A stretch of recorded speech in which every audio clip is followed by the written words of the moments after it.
मैंने बहुत बार नोट किया है 95% चांस अगर कोई अपॉर्चुनिटी आई है, लेकिन थोड़ा सा उसमें 95% चांसेस सक्सेस के हैं, लेकिन 5% फेलियर के भी चांस हैं। लेकिन कितनी बार वो 5% की फेलियर हावी हो जाती है हमारे पर, और 95% की अपॉर्चुनिटी भी हम जाने देते हैं। होता है कि नहीं? तो बहुत बार होता है। यस, बस यही फर्क है, मैं ऑर्डिनरी आदमी हूँ, मीडियोकर हूँ, या मैं लीडर हूँ। तो एक कहावत भी होती है, नो रिस्क नो अपॉर्चुनिटी। कुछ ना कुछ तो रिस्क लेना ही पड़ेगा ना। यस, तो रिस्क का मतलब क्या है? देखो, रिस्क में भी क्या होता है, एक शब्द हम बोलते हैं कैलकुलेटेड रिस्क। वो कैलकुलेटेड रिस्क माना आपको पता है हो सकता है, तो क्या मैं उस चीज को बर्दाश्त कर पाऊंगा अगर मेरी फेलियर हो जाती है? तो फिर हम आसपास देखते हो, अच्छा अगर फेल हो गया मैं, लोग मेरा मजाक उड़ाएंगे, है ना, मेरे को घाटा पड़ जाएगा, लोग मेरा विश्वास लोगों को उठ जाएगा, मेरी रिस्पेक्ट खत्म हो जाएगी। होता नहीं होता ऐसा? यस, कहाँ भी जब रिस्क होता है, लेकिन समहाउ मैंने ऐसा देखा है, अगर मैं वो अपने से रिस्क ले लेता हूँ, 95% चांसेस हैं कि आप सक्सेसफुल रहेंगे। क्योंकि मैंने कई बार ये अनुभव करके देखा, जो हमारी इमेजिनेशन होती हैं उसका रियलिटी के साथ बहुत गहरा संबंध होता है। अंदर से आपको फील होना शुरू हो जाता है, मैं कर सकता हूँ, मैं कर सकता हूँ, पर भय है फेलियर का। पर ये जो इमेजिनेशन है ना, आपको लगने लग जाता है शायद मैं कर पाऊंगा, शायद मैं कर पाऊंगा, मेरे को तक कर लो, जब आ गया ना शायद मैं कर सकता हूँ।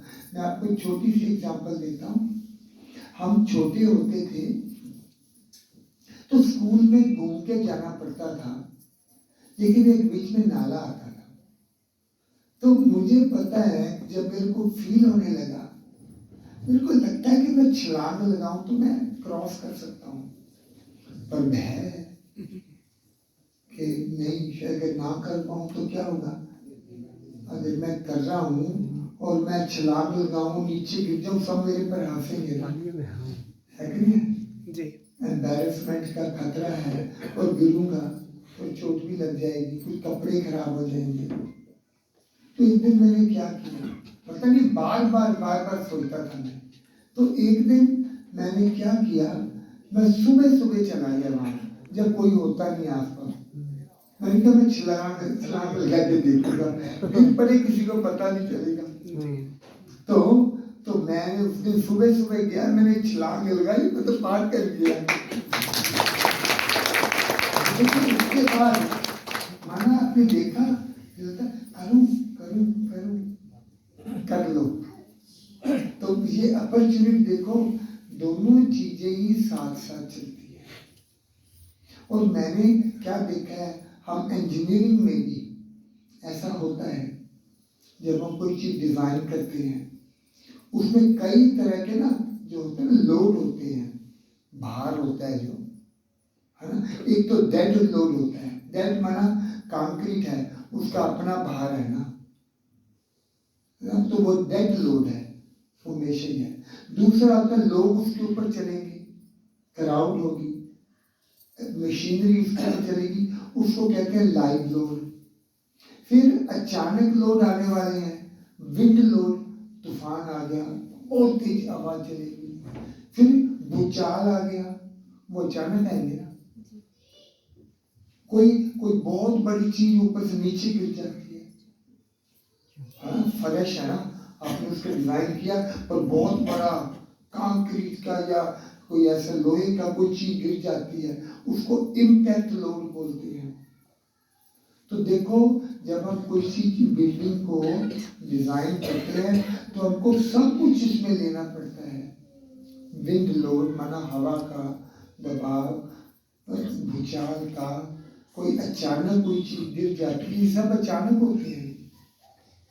तो लेकिन हम उस बिल्डिंग का डिजाइन इस तरह से करते हैं वो जितनी भी चीजें होंगी ना उसको वो सहन कर सके। मानो उसकी जो इंटरनल जो उसकी कैपेसिटी है उसको बढ़ा देते हैं, तो फिर कोई भी अचानक आए चिंता नहीं रहती है। फायर का भी है ना, वो भी अचानक लग जाती है, उसका भी देखना होता है कि कब वो स्टील पिघल जाएगा, हमको उसके लिए कितना वो उसके लिए फायर प्रूफिंग करते हैं।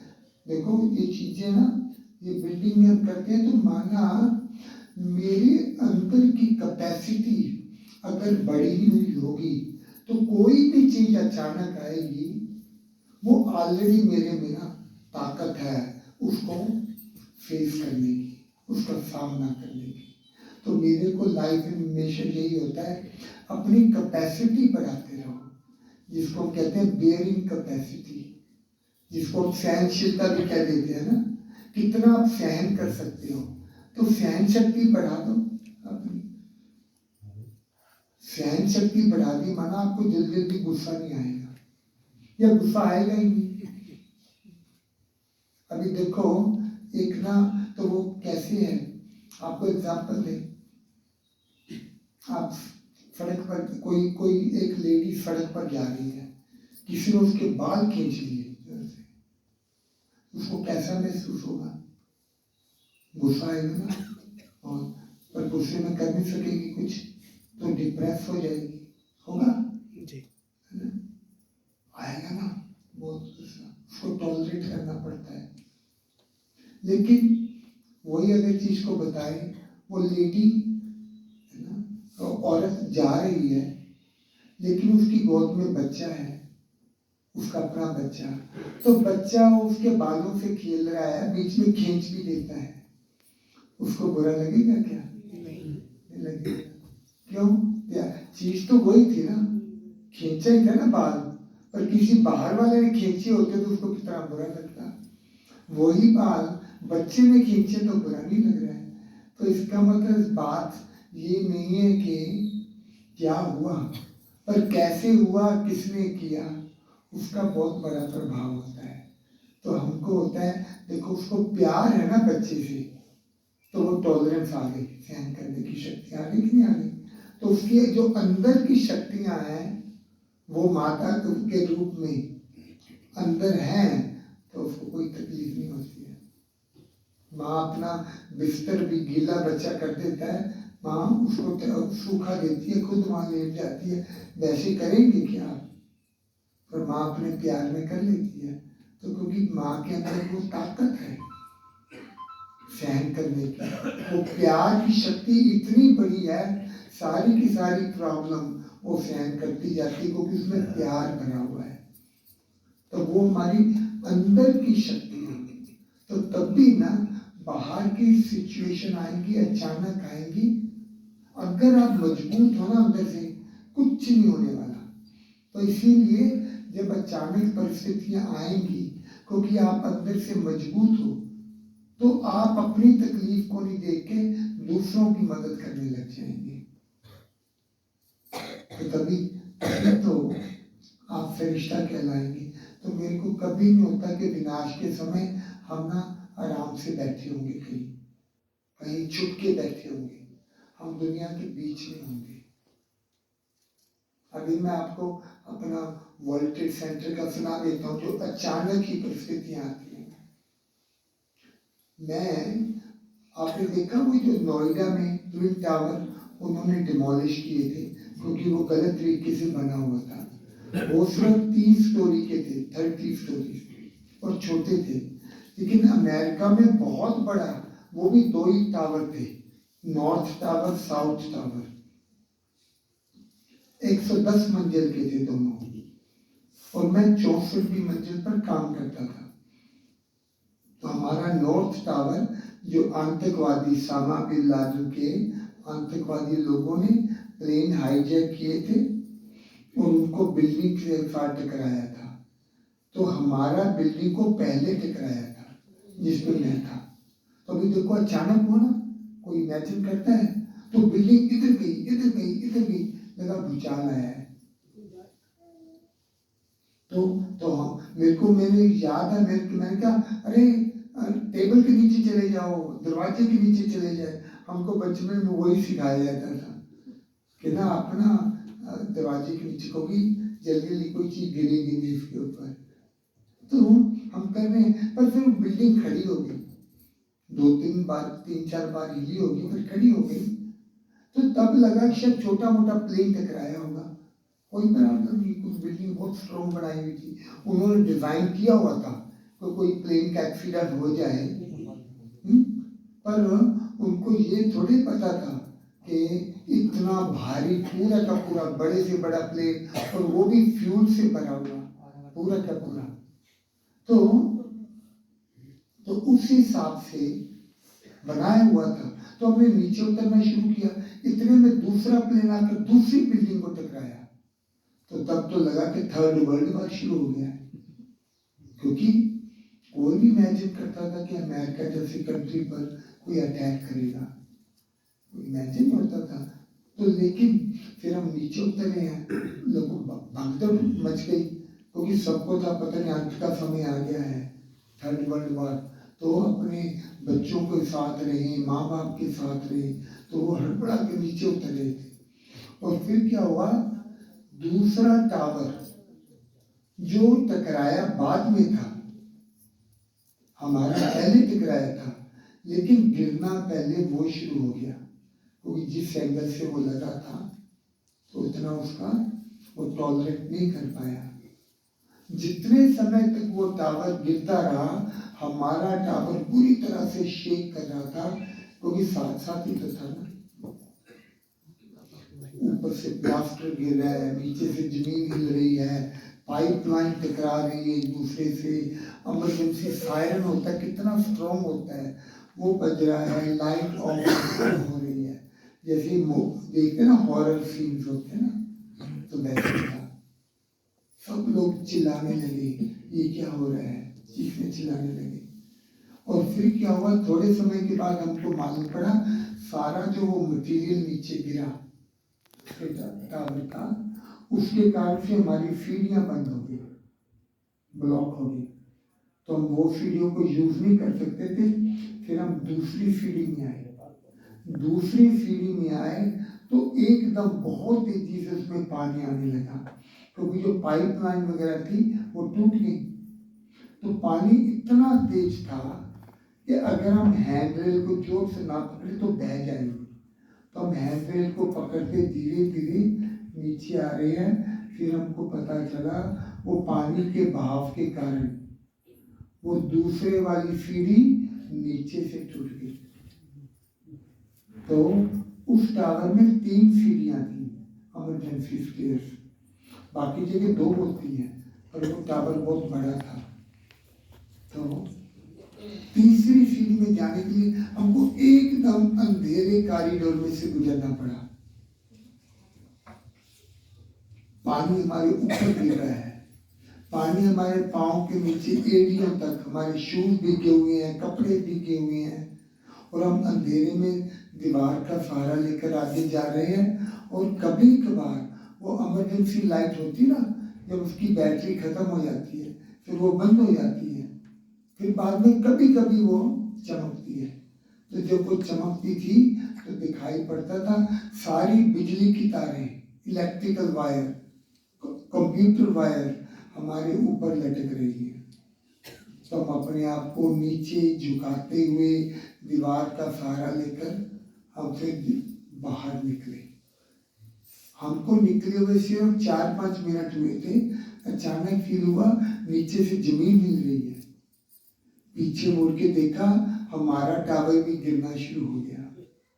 हम उस टावर के इतना नजदीक थे, अगर वो टावर ऐसे गिरा होता हमारी तरफ, हम उसके नीचे आ जाते, लेकिन टावर सीधा ऐसे नीचे आया। तो हमको कुछ नहीं हुआ, लेकिन हम भागे वहां से, लेकिन उसका धूल वगैरह है वो हमारे पीछे पीछे भाग रहा है, हम आगे आगे भाग रहे हैं, हमारे कपड़े खराब हो गए, चेहरा खराब हो गया, लेकिन हमको कुछ नहीं हुआ। तो कई लोग मेरे साथ थे, वो मेरे को छोड़कर भी जाना चाहते थे, वो कहते हैं हम आपके साथ ही रहेंगे। तो हमारा एक मेडिटेशन सेंटर है वहाँ पर 4-5 किलोमीटर की दूरी पर। हम उनको वहाँ लेकर आए और खाना खिलाया और दादी जानकी से आधा घंटा बात हुई। दादी ने सारा पूछा और बताओ क्या क्या हुआ। तो उन्होंने तभी कहा इसी समय अपना अपना अनुभव लिख के भेजो। तो मेरे को उसी समय वो अनुभव लिखना पड़ा दादी को भेजने के लिए। तो मैंने वो किया। रात को जब ट्रेन चलने लगी हम अपने घरों को आ गए। लेकिन अगले दिन मेरे को कई प्रश्न पूछ रहे थे, न्यूज़पेपर टेलीविजन वाले, वैसे कई चीजें थी। लेकिन जो मेरे को एक पर्टिकुलर चीज बताई, वो कहते थे आप 95 मिनट्स टावर के अंदर थे। हमको जब टावर टकराया और बाहर निकलने में 1 घंटे 35 मिनट से ज्यादा लगा था और 5 मिनट बाद ही टावर गिर गया। तो आप मौत के इतना नजदीक थे, तो वो भय कैसा था मौत का? क्योंकि लगा होगा ना शायद बच के नहीं निकल पाएंगे। 95 मिनट्स क्या होते हैं, कुछ नहीं है। तो मैंने झांक कर देखा उन 95 मिनट्स में। मेरे को आश्चर्य ये हुआ कि मेरे को 95 मिनट्स में इतना भी डर नहीं लगा था। तो मैं बड़ा हैरान होता हूँ कि ये क्या कारण होगा मेरे को डर नहीं लगा होगा। तो एक ही कारण नजर में आया, मैं दूसरों की मदद करने लग गया था। तो दूसरों की मदद करते डर लगा नहीं। देखो आप सबको ये अनुभव है, कई बार आप भी दुख तकलीफ में हैं, लेकिन किसी दूसरे को ज्यादा तकलीफ में देखते हो तो आप उसकी मदद करने लग जाते हो और आपका भय, आपका डर या आपका दुख खत्म हो जाता है, भूल जाता है। सबको अनुभव है? अनुभव है तो हाथ खड़ा करना। देखो सबको अनुभव है, तो कोई नई बात नहीं थी। तो मैंने भी वही किया था, तो मेरे को भय कुछ नहीं आया। पर क्वेश्चन था मैं मदद क्या कर सकता था? सब लोग नीचे उतर रहे हैं, मैं भी नीचे उतर रहा था सीढ़ियों में। लेकिन फर्क क्या था, बाकी लोग जल्दी जल्दी नीचे उतर रहे हैं ताकि घर जाएं, परिवार से मिले। पर मेरे को था, मैं तब 27 ईयर से योग कर रहा था, माना मेडिटेशन करता था। तो मैंने सोचा अगर मैं भी दुनिया की तरह हो जाऊंगा तो मेरे और उनमें फर्क क्या होगा? मेरे को तो लोगों की मदद करनी है। तो मदद में क्या करता हूँ, मैं हिम्मत बढ़ा रहा था, मैं धीरे धीरे नीचे उतर रहा था। बाकी लोग जल्दी जल्दी जा रहे हैं, मैं अपना धीरे धीरे। और लोग भी मेरे से बहुत खुश थे, उनको पता था मैं मेडिटेशन करता हूँ। और वो मेरे को कहते भगवान के लिए हमारे लिए प्रार्थना करो। मैं कहते थे ना पंडित को बैल के आप कुछ अभी बोलो। पर वहाँ भी क्रिश्चियनिटी में प्रेयर की बहुत वैल्यू होती है। तो बहुत मेरे से वो बोल रहे थे। तो मैं भी कहता था अपने भगवान को याद करो जिसमें भी आप बिलीव करते हो। लेकिन जब दूसरा टावर गिर गया था, फिर थोड़ी भी आवाज होती थी सब लोग कांप जाते थे, घबरा जाते थे। तो मैं देखता थोड़ी आवाज हुई, वहां पे लड़कियां भी काम करती थी, उनकी चीखें निकल जाती थी, वो मेरे पीछे आ रही है। तो मैं उनको क्या करता था, मैं उनको कहता था आप आगे आ जाओ। तो मैं खुद अपने आप को पीछे कर लेता था, उनको अपने आगे कर लेता था। कहता था हम सब इकट्ठे हैं, साथ हैं, साथ चलेंगे, आप चिंता नहीं करो।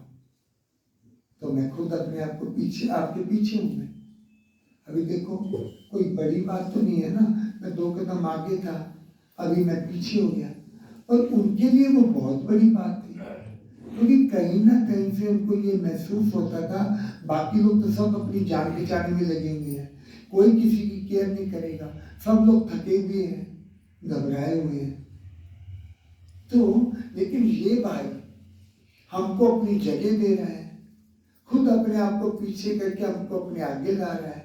तो अगर हम मुसीबत में फंसेंगे, ये भाई हमारी मदद करेगा। कहते ना डूबते को तिनके का सहारा। तो मेरे को वो इतना प्यार कर रहे थे, इतना प्यार, यहाँ तक कि उन्होंने कहा Ram you are our angel, आप हमारे फरिश्ता हो। तो मेरे को बड़ी हंसी आई, अंदर ही अंदर मेरे को मुस्कुराहट होती, मैं तो वाह, फरिश्ता बनना तो बहुत इजी हो गया है। दो कदम पीछे जाओ और फरिश्ते बन जाओ। मैं ये तो हम इतनी मेहनत कर रहे हैं। पर फिर मैंने बाद में सोचा उसके बारे में, मेरे मन में थोड़ा आया था कि मैं फरिश्ता हूँ। मेरे को तो लगा छोटी लड़कियां हैं, मेरी छोटी बहनों की तरह है, उनकी मदद करना मेरा फर्ज है, उनको उमंग उत्साह, उनका हिम्मत दिलाना तो मेरा फर्ज है। तो मैं तो वही कर रहा था, पर उनके मन में कैसे आया कि मैं फरिश्ता हूँ? तो उन्होंने मेरे को कहा ना, तो तब मैंने सोचना शुरू किया कि हम जब फरिश्तों की बात करते हैं ना, हम बहुत बड़ी बड़ी ना कॉम्प्लिकेटेड बात करते हैं, बड़े फरिश्ते ये, क्योंकि उन्होंने कोई बहुत बड़े कारनामे किए होते हैं, कोई मिराकुलस चीजें की होती हैं, तो वो फेमस होते हैं। पर मैं ऑर्डिनरी आदमी हूँ, तो क्या ये हो सकता है वो बड़े बड़े फरिश्ते हैं, मैं छोटा सा फरिश्ता बन जाऊं? दाना का नाना छोटा सा फरिश्ता, वो बड़े बड़े काम करेंगे, मैं छोटे छोटे अच्छे काम कर सकता हूँ। तब मेरे को लगा फरिश्ते करते क्या है, देखो उनको भगवान के दूत भी मानते हैं, लेकिन भगवान के हेल्पर्स मानते हैं। कहाँ भी कोई प्रॉब्लम होती है भगवान को याद करते हैं, कहते हैं भगवान फिर अपने फरिश्तों को भेज के मदद करते हैं, तो भगवान के हेल्पर्स हो गए ना वो। अच्छा, वो क्या करते हैं? फरिश्ते हैं जो जहाँ भी मुसीबत होती है या जहाँ भी उनकी जरूरत होती है वो पहुंच जाते हैं वहाँ, कहीं से भी। फिर वो निस्वार्थ सेवा करते हैं और वो गुप्त रहते हैं, किसी को बताते नहीं है कि वो फरिश्ते हैं। और जब काम पूरा हुआ, बिना किसी से कुछ लिए वो उठ जाते हैं। होता है। अभी मैं ना आप सबसे ये पूछता हूँ, ध्यान से सुनना, क्या ये हो सकता है? क्या मुसीबत के समय हाजिर हो सकते हो? हो सकते तो हाथ खड़ा करो दिल से, सभी करेंगे? बिल्कुल बोलो यस। यस। मुसीबत के समय हाजिर होंगे? यस। निस्वार्थ सेवा करेंगे? यस। आवाज नहीं है। यस। इसका मतलब विश्वास नहीं है, लगता है हम आपको खुश करने के लिए कह रहे हैं, तो जोर से बोलना ना, ठीक है? ठीक है? क्या मुसीबत के समय हाजिर होंगे? यस। निस्वार्थ सेवा करेंगे? यस। गुप्त रहेंगे? यस। किसी से कुछ नहीं लेना करेंगे? यस। और फिर उठते रहेंगे? यस। आवाज एकदम ही चली है।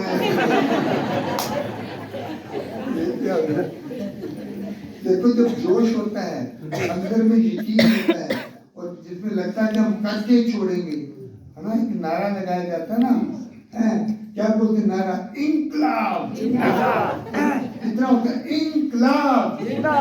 तो आवाज धीमी, इतना बचा होता है, इसलिए कितना जोर से बोलते हैं, पूरा गला फाड़ के जो होता है, तो वही तो नारे लगते हैं। अच्छा, नारे वही तो होते हैं, इंकलाब।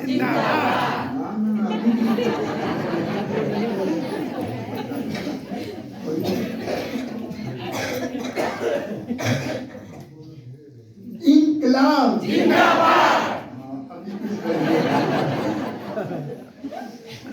कभी ऐसे ही करने का है, ठीक है? मुसीबत के समय हाजिर होंगे? यस। निस्वार्थ सेवा करेंगे? यस। गुप्त रहेंगे? यस। किसी से कुछ नहीं लेना करेंगे? यस। और खुशी में उड़ते रहेंगे? यस। तो आज आप सभी भी फरिश्ता बन गए। जोर से ताली बजाओ। मंजूर है ना? मंजूर है? फरिश्ता बनना मंजूर है? फरिश्ता बनना मंजूर है? मंजूर है? तो फरिश्ते कैसे उठते हैं? कभी करो हाँ हाँ, तो ये फरिश्ते फरिश्ते फरिश्ते उड़ रहे हैं, ठीक है? वंडरफुल। देखो, सबको फरिश्ता बना दिया ना, बना दिया। तो अभी आप सबको फरिश्ता एक तरफ कोविड, बीमारियां, एक तरफ युद्ध लगे हुए हैं। हमको नहीं पता कब थर्ड वर्ल्ड वॉर लग जाएगा, कोई चीज कंट्रोल में नहीं है, नेचुरल कैलेमिटीज आ रही हैं। ऐसे में ही हमको फरिश्ता बनकर लोगों की मदद करनी है। तो फरिश्ता कैसे बनता है, वो यही। तो आपको एक चीज और बताएं, हमारे ऑफिस के 10 लोग मारे गए थे। कारण था, उनको डर लगा कि वो नीचे उतरना शुरू करेंगे। वो 64 मंजिल है ना, 4-5 मंजिल भी नीचे उतरना होता है आग में या प्रॉब्लम में, डर लगता है ना। तो 64, अगर बीच में कहीं धुआं हुआ, आग लगी होगी, तो वो क्या करेंगे, ना नीचे जा पाएंगे ना ऊपर जा पाएंगे, फंस जाएंगे।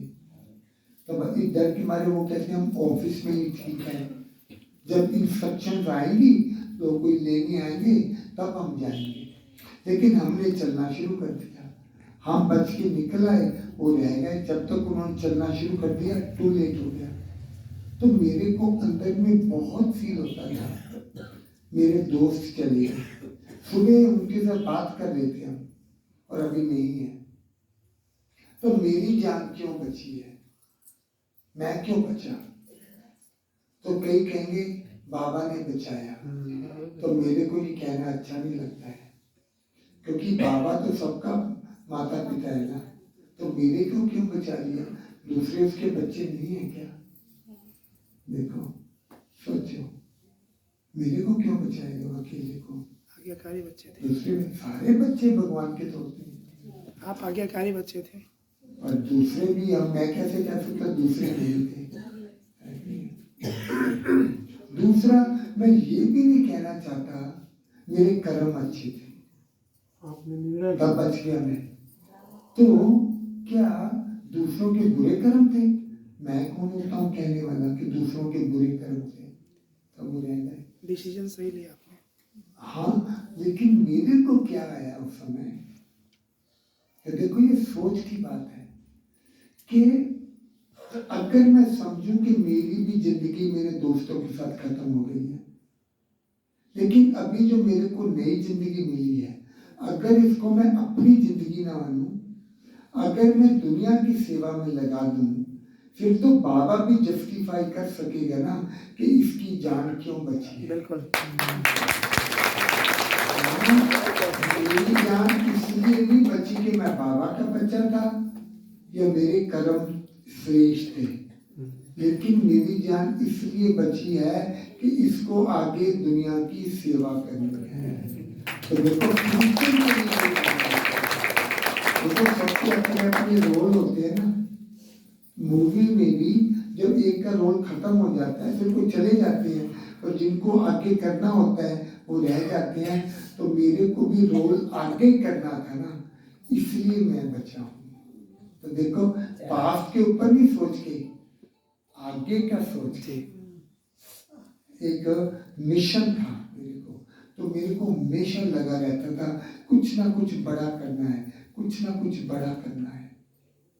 तो क्या था, 2008 के एंड में एक कवर स्टोरी आई थी, माना हमारा एक मैगजीन है टाइम, उसमें उन्होंने स्टडी किया था 5000 लोगों के ऊपर, 20 साल तक।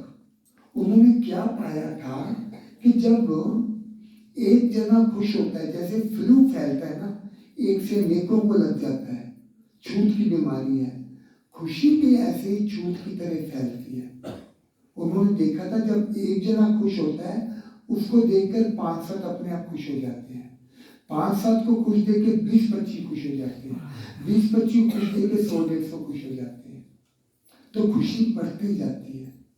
तो तब हमको ख्याल आया कि खुशी मिलती कब है, जब हम कोई ना कोई एक्स्ट्रा काम अच्छा करते हैं। मैं जब अमेरिका में गया था, मेरा जाने को दिल नहीं करता था, मेरे को लगता था मेरा ये ज्ञान छूट जाएगा।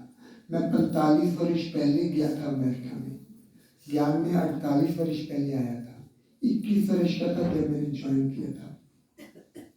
तो तो मेरे को लगता था मेरा वो सब कुछ छूट जाएगा, पर फिर जबरदस्ती हुई, जो भी है घर की परिस्थिति को। मैंने 1 साल तक बल्कि ना एम्बेसी का जवाब भी नहीं दिया था। मेरे को इनविटेशन आया था जाने के लिए, मैं जवाब नहीं दिया। मेरे को डर लगता था मेरी ब्राह्मण लाइफ खत्म हो जाएगी। पर जब फिर को जो भी बात हुई तो मैं गया, तो मैंने ना अब वायदा किया था अपने आप से, 2 वायदे। एक ये कि मैं वहाँ बदलने के लिए नहीं जा रहा हूँ, उनको बदलने के लिए जा रहा हूँ।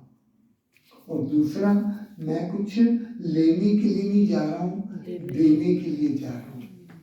तो वो मैंने अपने साथ निभाया। मैं जहाँ भी कोई काम करता था, मैं हमेशा कुछ ना कुछ एक्स्ट्रा करता था। जितना मेरी ड्यूटी थी, उससे जितनी मेरी आमदनी थी, मैं थोड़ा थोड़ा ऐसा करता था जिसका मेरे को पैसा ना मिले। ओवर टाइम कर देना, कुछ ना कुछ कर देना। तो मैं कई बार, मेरे को बहुत होता था प्लेजेंट सरप्राइज देने लोगों को, हाँ ये कैसे हो रहा है ना, नहीं होता अचानक देखो है। तो जैसे काम बहुत, ऑफिस में सब थके हुए हैं, फिर कहते चलो कल शुरू करेंगे और आगे कल जाके पूरा करेंगे, आज नहीं हो पा रहा है।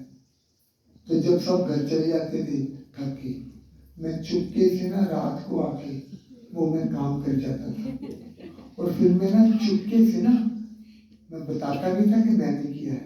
तो सब आते थे वहाँ, अरे काम हो चुका, किसने कर दिया, किसने कर दिया, किसने कर दिया।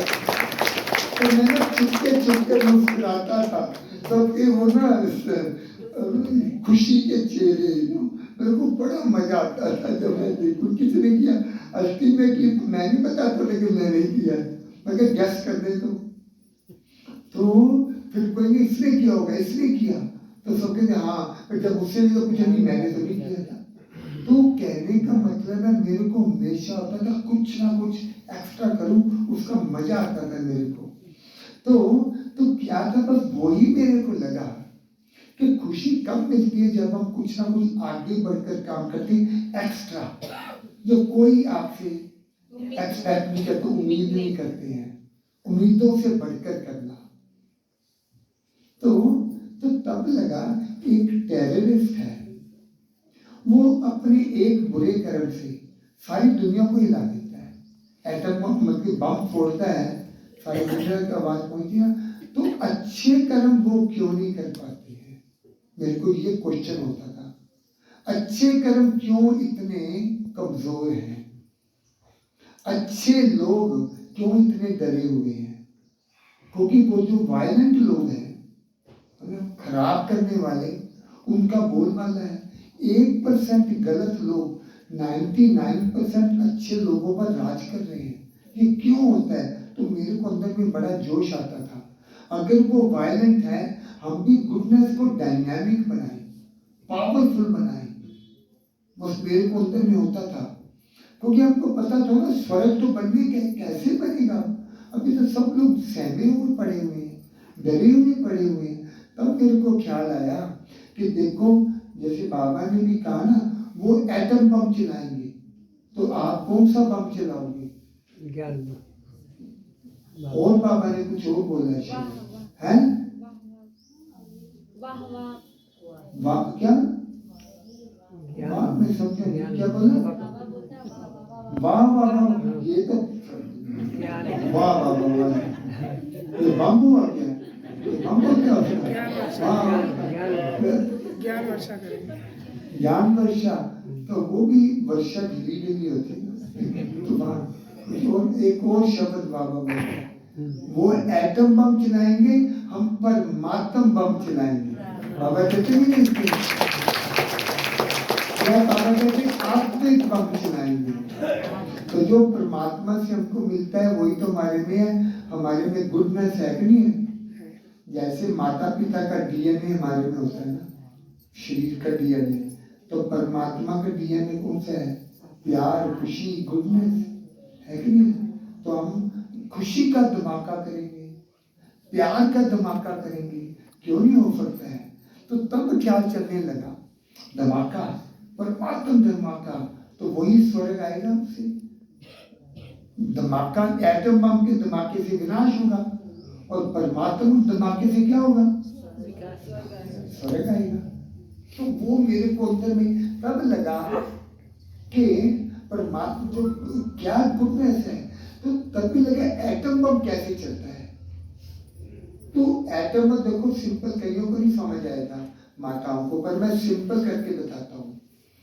एटम बम कैसे चलते हैं?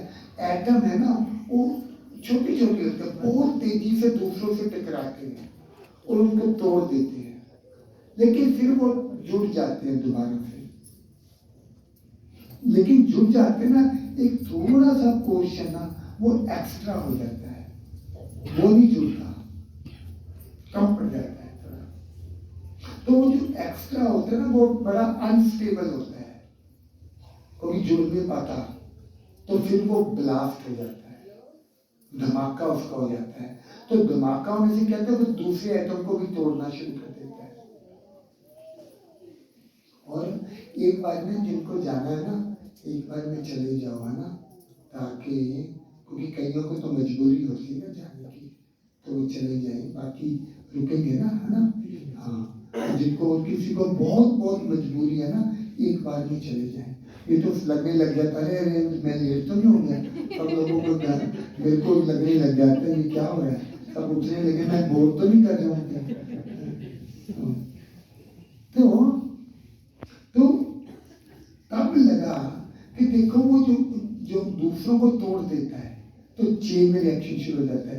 1 से 3 टूटे, 3 से 9 टूटे, 9 से फिर 27 टूटे, चेन रिएक्शन। जैसे प्रेशर कुकर नहीं आता है, प्रेशर बढ़ना शुरू हो जाता है, और जो वो जो टूटा होता है उसको जो धमाका होता है ना, तो उससे एनर्जी बन जाती है, जिसको न्यूक्लियर एनर्जी बोलते हैं। तो वो बढ़ती जाती है, और जब एक क्रिटिकल मास पहुंच जाता है, माना जितना होना चाहिए उतना पहुंच जाता है, फिर धमाका हो जाता है। तो तब लगा कि अच्छे कर्म फिर क्या हो गया, उसका क्या बन गई परिभाषा, एक्स्ट्रा एक्स्ट्रा एक्स्ट्रा, अच्छा कर्म। माना जितनी मेरी रिस्पॉन्सिबिलिटी है, जितना मेरे से उम्मीद किया जाता है, उससे बढ़कर करूं। अगर 10 की उम्मीद है तो 12 का काम कर दूं मैं। अगर 1 लाख की इनकम है, आजकल दुनिया में क्या हो गया, जिनकी 1 लाख की इनकम है वो 70,000 का ही काम करते हैं। तो शो करेंगे हम बहुत काम करते हैं, आजकल यही तो प्रॉब्लम है ना। यस, सबसे बड़ी वही प्रॉब्लम है, करते काम कम है, बताएंगे गुरु करके बोलेंगे, तो झगड़े भी शुरू कर देंगे। लेकिन मैं 1 लाख की इनकम है तो 1,10,000 का काम करूं, तो ये एक्स्ट्रा हो जाएगा। तो वो किसी भी चीज में आ गया, काम से भी आ गया। 50,000 की इनकम है तो 55 का कर दूं, 20,000 का काम है तो 25 का कर दूं, तो वो मेरा 5,000 एक्स्ट्रा हो गया। वो एक्ट ऑफ गुडनेस कहलाया जाएगा, कि कुछ ना कुछ तो हमको एक्स्ट्रा करना पड़ेगा ना। तो और फिर लगा, पर धमाके के लिए कितना बड़ा होना चाहिए, कितने अच्छे कर्म होंगे कि अच्छे कर्मों का धमाका होगा, गुडनेस का धमाका कब होगा। तो तब लगा सारे वर्ल्ड की पॉपुलेशन उस समय 700 करोड़ होने वाली थी, 7 बिलियन। तो अगर हम सब मिलके दिन में 3 करें गुड एक्शन, है ना, एक साल में 1095 कर लेंगे। तो अगर हम सब मिलके अच्छे कर्म करने लग जाएं, तो जब 700 करोड़ हो जाएंगे, मे भी वो क्रिटिकल मास से धमाका आ जाएगा सारी दुनिया में। तो वो विनाश के धमाके से पहले गुडनेस का धमाका, खुशी का धमाका। पर फिर लगता है कि अच्छा कर्म, ये तो बताया ना दुनिया के लिए कि जितनी मेरी ड्यूटी है उससे बढ़कर करना। देखो आपको किसी को 100 रुपया देना होता है, कहते हैं ना एक्स्ट्रा, कैसे 100 रुपया देना होता है ना, 100 नहीं देते हैं, कितना देते हैं, 101। क्यों 101 रुपया क्यों देते हैं? 100 मेरा लेना देना, लेकिन 1 रुपया वो परमात्मा के नाम का, उसको उसमें शुगर बोलते हैं। तो वो हम करते हैं। मेरे को क्या लग रहा है, बड़े बहन जी है ना, बहन जी आप भी आके बैठो, बहन को मैं कह रहा हूँ, है ना, उन बहन को कहो कि बाकी लोग चले जाएंगे, ये सुनो आके, उनको कहो बहन को, बड़ी बहन को, बात सुनो, सभी आओ यहाँ पर। अगर मुख्य लोग ही नहीं आएंगे तो आपको मालूम क्या पड़ेगा ये क्या कर रहे हैं। आपने नहीं सुना होगा ना,